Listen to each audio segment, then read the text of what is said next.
Welcome to Prime Power USA, where America's biggest stories unfold. Stay informed, stay powerful. During the campaign and even now, people quote these interviews that I did with him. Big time. I was quite surprised when they dragged out every single Donald Trump interview I had done.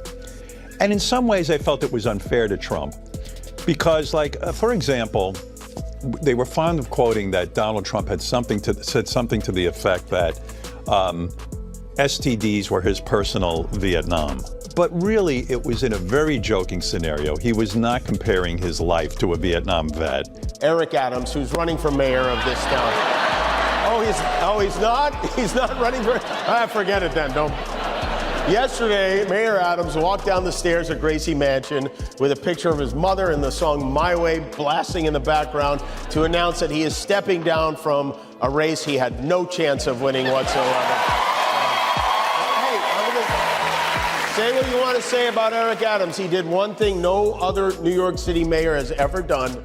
MAGA Republicans with Trump's corrupt DOJ tried to set what they thought was the perfect perjury trap for special counsel Jack Smith when he walked into the deposition. But special counsel Jack Smith, he knew better. This guy's a career prosecutor at the top of his game. He smoked out that perjury trap. It backfired on Trump. It backfired on the MAGA Republicans, and they were scared to release. Jimmy Kimmel and Howard Stern recently called out Donald Trump for attacking free speech, which made Trump very angry. ABC suspended Jimmy Kimmel's late-night show in September 2025 after Trump's FCC chairman threatened to take away the network's broadcasting licenses, showing how the president was using government power to silence critics and comedians who spoke out against him. This incident highlighted Trump's pattern of trying to punish media outlets and entertainers who disagreed with him,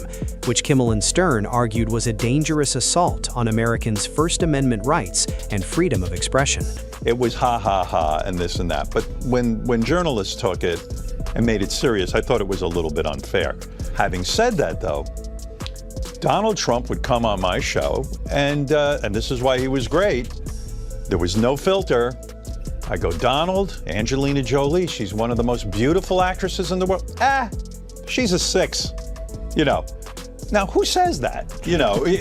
Most people, if they're having that thought, keep that pretty guarded. Not Donald. Seems to have worked, though. Trump praised the new Japanese prime minister as a winner. He said they've become very close friends, and he told reporters he has caught more shrimp in his mouth at Benihana than any president in history, which she was impressed by. And then they had a signing ceremony to seal the deal and declare a new golden age of U.S.-Japan relations. There you go. That video deposition of Jack Smith. So they dumped it the night of New Year's.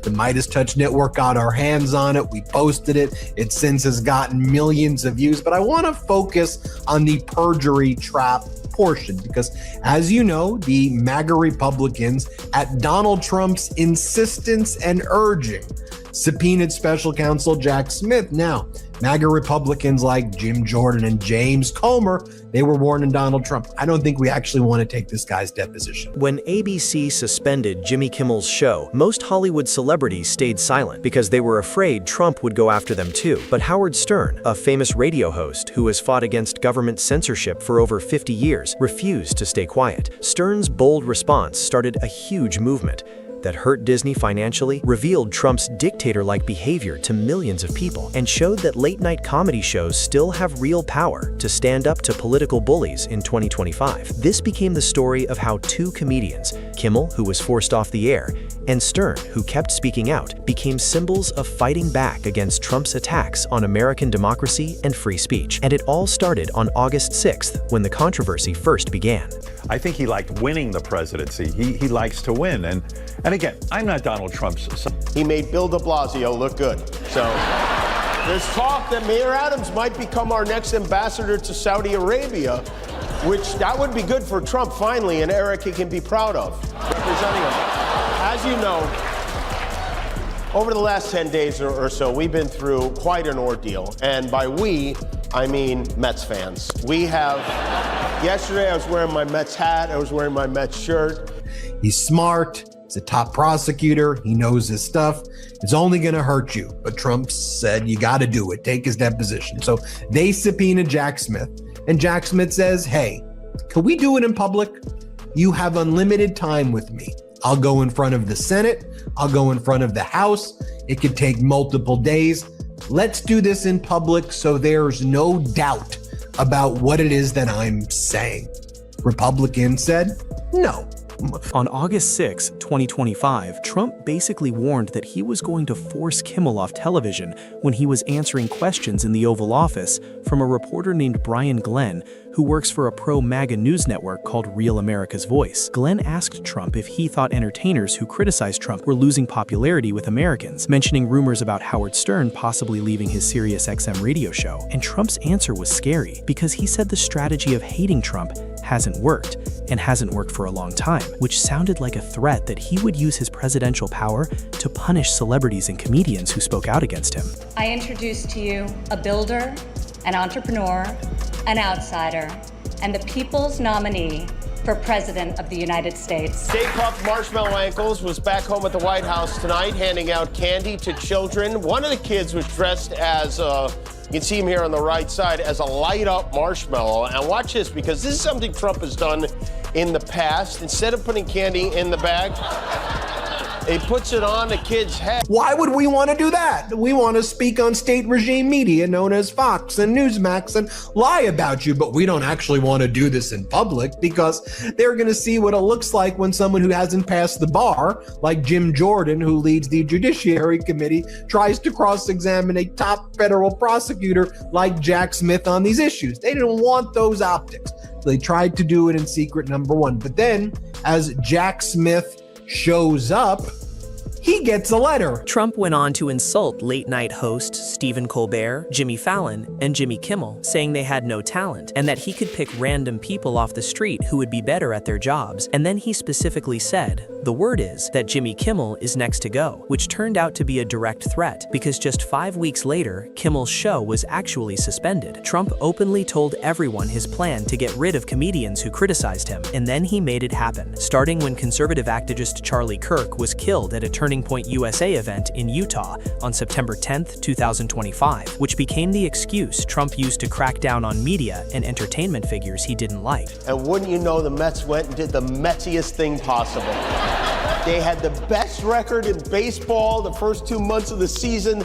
Then they went 38-55, but they were still in it yesterday. The final game of the year to get into the playoffs, the Reds had to lose, the Mets had to win, the Reds lost, and then the Mets lost to the Miami Marlins, which isn't even really a baseball team. It's a made-up team, and they're out of the playoffs. Poor Mr. Met tried to kill himself, but he couldn't get the noose. He was right into it.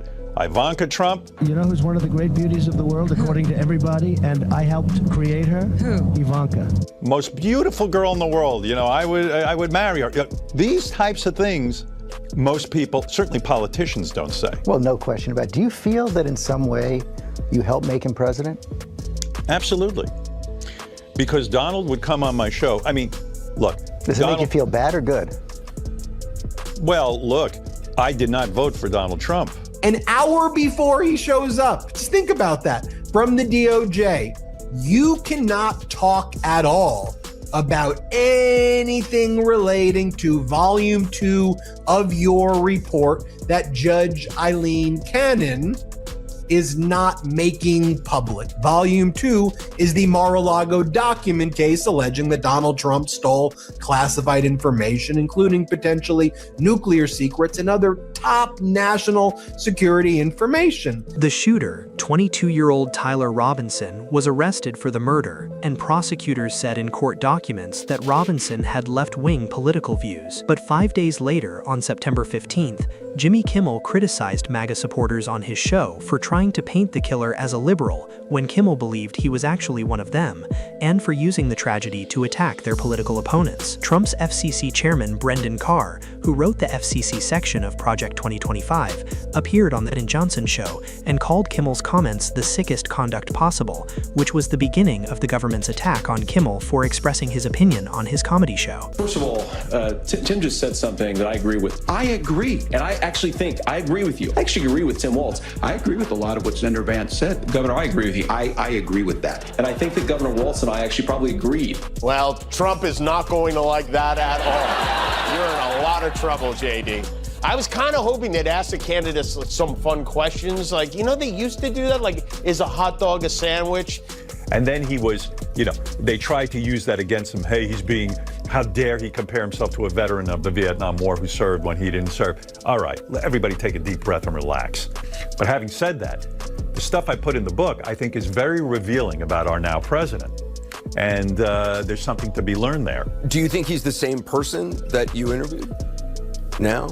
Yeah, I do. I think he's the same exact person. I think the only way you really change is to do analysis.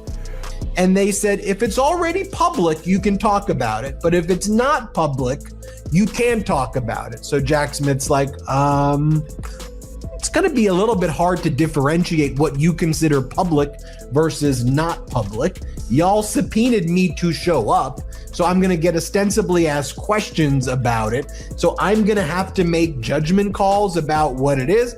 So Jack Smith's like, why don't we come to an arrangement? And Jack Smith, through his lawyer, can I agree to say X, Y, and Z? Department of Justice says.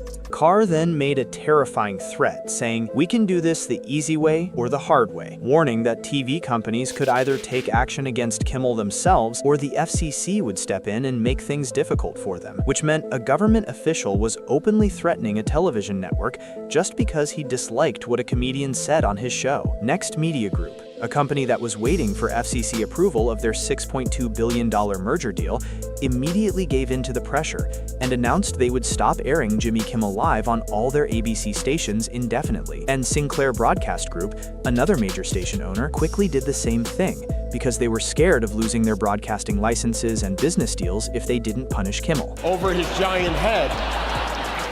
I have to say, I think it might be time to change the nickname from the Amazing Mets to the Mets.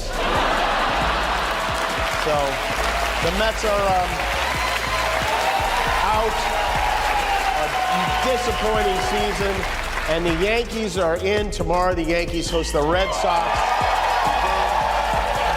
Game 1 of the American League Wild Card Series. This is the kind of welcome the Red Sox. I go into great lengths in this book, and I think people will be interested in this. Hillary Clinton, like in Moby Dick, I was chasing her. She was my obsession. I wanted to see Hillary Clinton win. And I thought if she had come on the show, the way I helped Donald was I let him come on and be a personality. Whether you liked him or not, people related to him as a human being. I wanted to do that for Hillary. The big knock against Hillary, especially with some of the male audience, was, we don't like her. We're not going to tell you. We're not going to tell you what you can say or what you can't say, but we'll evaluate it later. Special counsel Jack Smith says, well, you've sent your lawyers to go and speak with Ghislaine Maxwell, convicted sex traffickers, and Todd Blanche is signing his name on random pleadings. So if he can do that, Jack Smith didn't say it exactly the way I'm saying it, but this was the implication. Why don't you send one DOJ lawyer to show up at my deposition? Have that DOJ lawyer be present. On September 17th, 2025, ABC suspended Kimmel's show indefinitely, which had never happened before in television history, because broadcast stations had never refused to air a network show just because of its political content. Trump celebrated on Truth Social by falsely claiming Kimmel's show was canceled and congratulating ABC for having the courage to do what had to be done, then attacked Kimmel's talent and ratings before threatening other late-night hosts like Jimmy Fallon and Seth Meyers, who work for NBC, calling them total losers on fake news NBC, which showed he was planning to use government power to go after every comedian who criticized him until they were all silenced or forced off the air. I was teaching, I don't want to use their names, but big stars. And they couldn't, they were really bad. And then one of the producers came in from one of the big studios, MGM, whatever it was, and he saw this guy saying, do it this way, and he's screaming like crazy. They right in the guy's face as far. And he said, I don't think the actor can do that. The guy sees it. He said, maybe we could get this guy, but nobody ever heard of him. He was in the military. And it ended up to be one of the greatest movies because of him, largely because of him. But he was great. How good was that movie, right? Does it get too much better? Now, you're coming here, you went on The View this morning, you're going to the shows, you did 60 Minutes. By the way, I thought what was so amazing about 60 Minutes is the fact that Trump turned it down. Yeah. I mean, it just says so much. He didn't want to be fact-checked. This is maddening. This is insanity. What do you mean you don't want to be fact-checked? I think that, Howard, people ask me... And if you think a question infringes on what you're saying that Judge Eileen Cannon is not letting me talk about, and which you as the DOJ are refusing to let me speak about, a DOJ lawyer can step in on your behalf and say, we're not going to let him answer that question. The DOJ refuses to send a DOJ lawyer to be there to do that. So just want to let you think about this, right? An hour before Jack Smith shows up, Trump was now openly demanding that TV network executives fire comedians simply for making fun of him, which is when Howard Stern decided he had to speak up. Stern had been off the air that week, but when he returned to his SiriusXM radio show on Monday morning, September 22nd, 2025, he immediately said, "I can no longer keep my mouth shut because shit's getting out of control." And he gave one of the most powerful speeches defending free speech in modern radio history by talking about what happened to Jimmy Kimmel and telling his listeners that you really don't need my voice to know that something horrible happened at ABC, because everyone could see the government was threatening and punishing comedians who criticized the president. Well, I go into great deal. Your history with him and how you know him. Well, first of all, it's unbelievable to me, and I've documented my thoughts about how this whole candidacy even came about. This was a publicity stunt. I happen to have... You have no doubt about that. I have no doubt because I have some inside information. And the thing is that it started out with The Art of the Deal, the book, and it was a PR guy's idea. He said, Donald, what you need to do is we'll make have to look forward to in New York. And this is golf. It was the U.S. versus Europe at Bethpage Black on Long Island this weekend for the Ryder Cup. There's an Irish golfer, a guy named Rory McIlroy, who's known as one of the nicest guys in golf. Somehow his round on Saturday turned into a scene from Unhappy Gilmore. That bunker's looking tasty. Guys, shut the up.